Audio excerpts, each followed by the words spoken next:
Good morning and welcome to the Core Connection. I'm Mira Rubin here with you on Enlightened World Network. And today's topic is multi-generational healing. So there are some who believe, and I think I am one of them as a working hypothesis anyway, that healing ourselves heals multi and intergenerationally, back in time and forward in time. And um, we can discuss this, but there are so many wounds and patterns of behavior that seem to be passed down through generations. And we have when we heal ourselves, when we dissolve these patterns, then we impact the genealogy. And I tend to believe that we impact it going not only forward, but backward as well. So we'll discuss how that could even be possible. But before that, and before we get started, I just want to say good morning. Good morning, Rosalind. Welcome. It's so good to have you here with us this morning. And welcome to everybody else who's joining us. And let's take a couple minutes to get present. So let's take a deep breath in through your nose and hold it.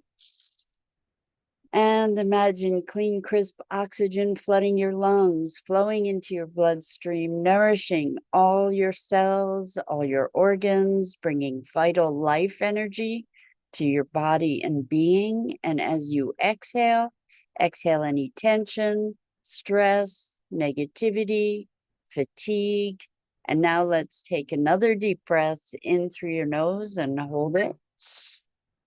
This time, imagine brilliant, bright light lighting you up from the inside out, illuminating, electrifying, and energizing all your cells, your molecules, your electrons, creating a brilliant beam of light and energy from your heart out into the world. And as you exhale, exhale any remaining tension, stress, negativity, fatigue. And now let's press our palms together. Vigorously rub your hands together and feel the friction, the temperature, the pressure, the motion, the tickling and tingling when you stop. And allow all those sensations to bring you present right here, right now, into this remarkable physical form that enables us to experience life. Welcome, welcome, welcome. So, multi-generational or intergenerational healing. It's so interesting. I was talking to a client the other day, and we were talking about how the work that we do, the core connection work, is not it's not just healing something, but dissolving an energetic pattern uh, in such a way that it's not an uncommon occurrence for a memory of something to kind of disappear. It's almost like we get picked up from one timeline and put into another. It's almost like that part of our history is no longer part of our embodiment. Like it actually dissolves and dissipates. And so, this notion, first of all, of multi-generational wounds, I guess, is one that we need to explore before we can explore multi-generational healing, right? So, there are familial patterns of being in so many ways that I have noticed in from generation to generation. So, for example, in my family, anger was something, is something that I have seen from generation to generation. And it's something that I was very much subject to as well. And I have often felt like one of my greatest missions, or one of my foundational purposes, was the healing of my family. Um, and not like fixing, but completing. When we complete certain lessons, when we actually dissolve those things, we no longer have to play them out over and over in the world. And it's it's very interesting to see that as I have worked very diligently, I will say, on myself and my issues, that the relationships within the family have shifted a lot.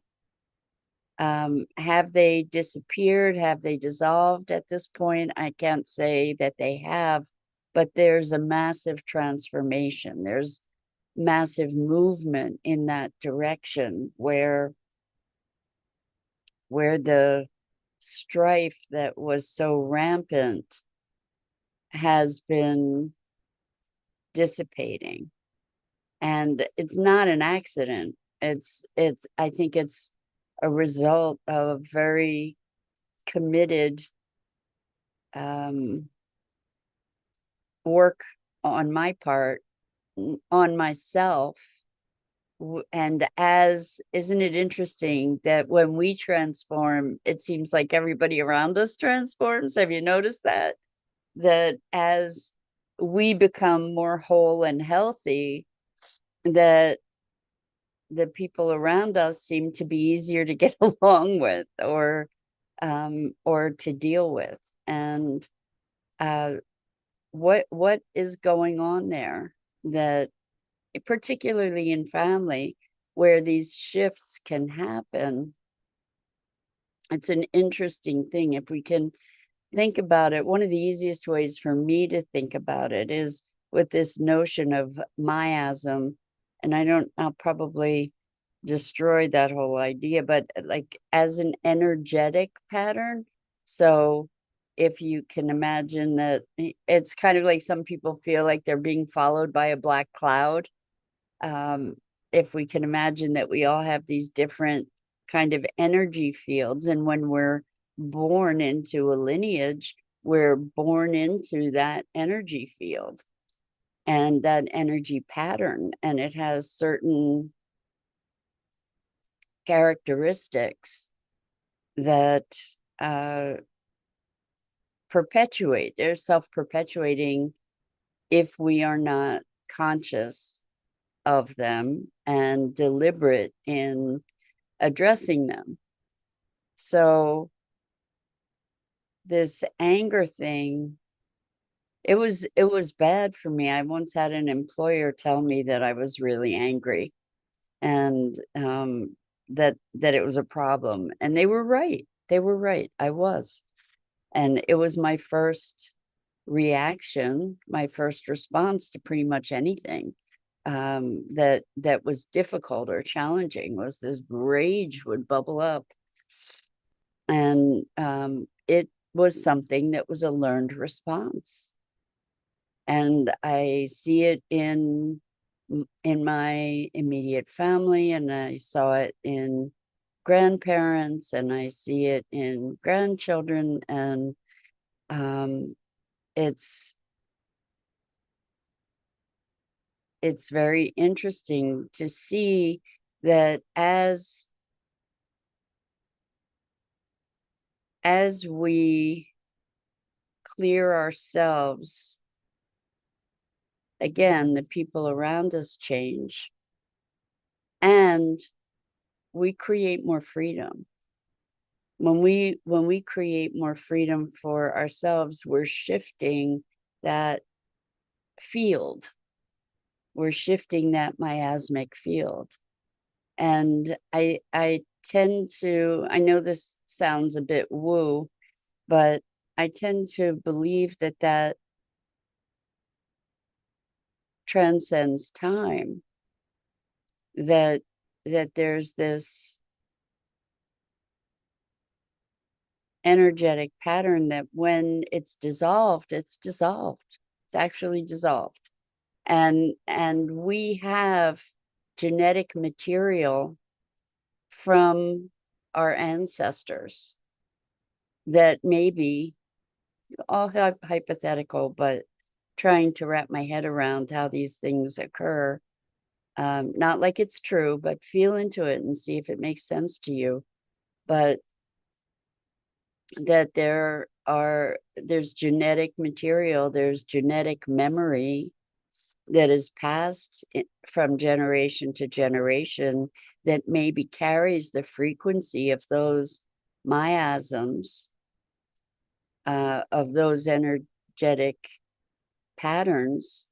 And as we dissolve them, it's dissolving the genetic material from the ancestors as well. It's dissolving the energetic pattern from the genetic material of the ancestors as well. So that's one way to think about it. And as I shift my genetic patterns, those who share those genetic patterns potentially are going to shift as well. It's kind of like the spooky action at a distance, where we have energy fields or molecules or electrons or whatever that vibrate together and that have instantaneous change. You know, we're looking at how to apply this whole notion of quantum physics to consciousness and beingness.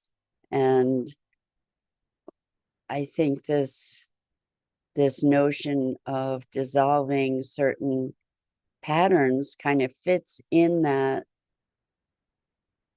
paradigm. Like we can interpret it from that place to say, hey, you know what, there are certain things that we know scientifically that transcend time and space.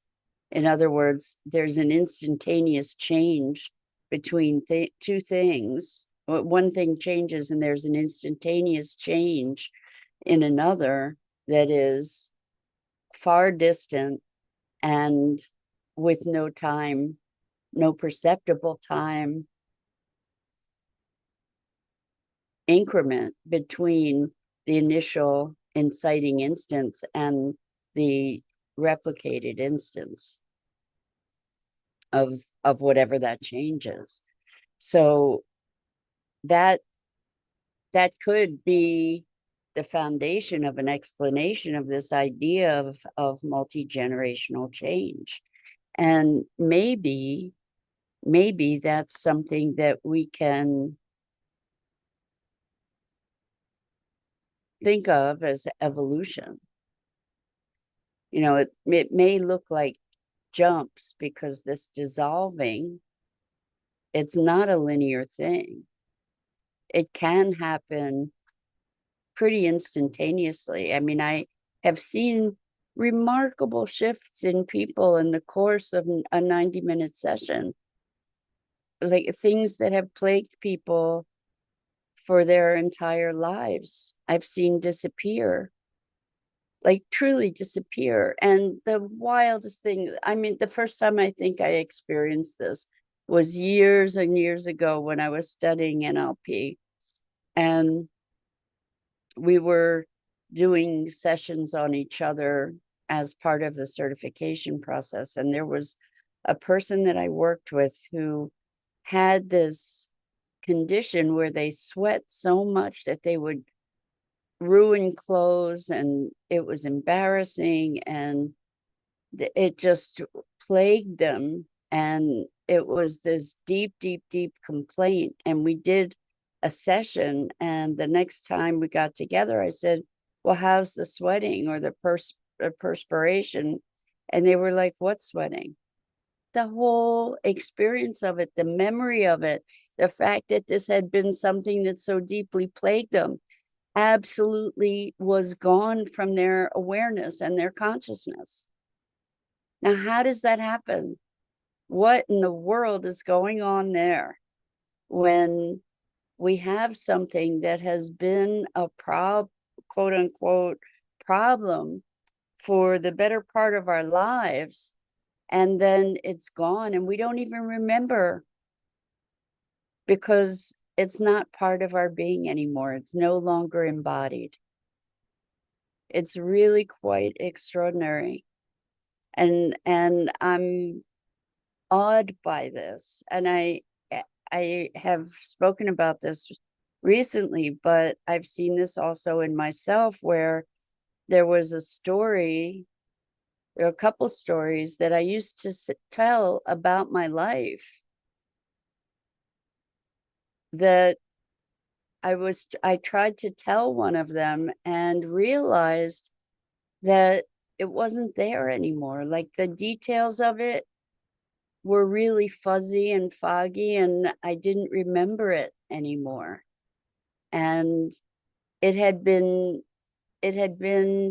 sort of a larger than life truth that I thought was seared into my soul, and it was gone. Parts of it anyway were just gone. I couldn't retrieve it. Like I knew something had been there, but I couldn't quite remember what it was. And I think it's because it really truly got dissolved. And maybe that's what real healing is. You know, maybe what we call real healing is when something just gets dissolved. We're complete with it. And when we're complete with it, it can evaporate. So that's kind of a pretty remarkable thing. And if we think about that dissolving and recognize that we have genetic material that represents, really, we're going to take a real big leap now, that we have genetic material or energetic material or some combination of that from the entire existence of humanity on the planet, the entire existence of life on the planet, the entire existence of the planet itself and the cosmos, that we literally are stardust and dinosaur breath. And when we think of that, as we evolve and as we become more free and as we dissolve these impediments to freedom and to experiencing the magnificence of life itself, it goes to impact all of those particles and energetic patterns from all time. And so in this context, this is one really important way that we all make a difference in our seeking our greatest expression and our greatest freedom, and our seeking our wholeness, that we impact the field, the entire field, and we impact the energy that has been carried within us through the eons, and we impact the energy that will be carried from us into the eons going forward. And what a concept. You know, what a way to find our place in the river of life and time and space. And to know that whatever this consciousness is that manifests in our unique physical form is an embodiment of the universe itself. And that the consciousness we bring to that embodiment is again populating the universe further. And that those transformations that we experience also then populate out. Multi-generationally, perhaps first, because we have, you know, our physicalness is very much a function of that physical material, as well as whatever miasmic material may be inherited. But it goes beyond that. It goes beyond that to where we are part of an ongoing and constant exchange with our environment, with our surroundings, with our communities, with life itself. That as we shed cells, as we move energy, they're going into the greater field, and we're receiving from that field all the time. And so, again, our elevating ourselves elevates that field. And what a powerful context for us to experience ourselves as intricately and inextricably connected to the rest of life. And that the consciousness that we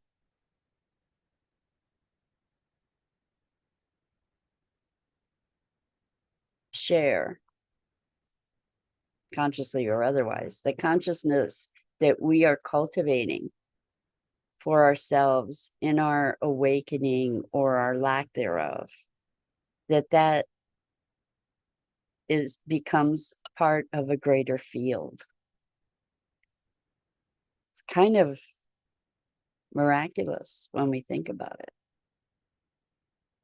And when we recognize that there is this ongoing exchange with the field around us, and also just like literally the physicalness with the exchange of molecules and electrons and all the processes that are going on in the air that we breathe, that has particles from the air that was breathed by the dinosaurs, for example, or the ash from volcanoes, or the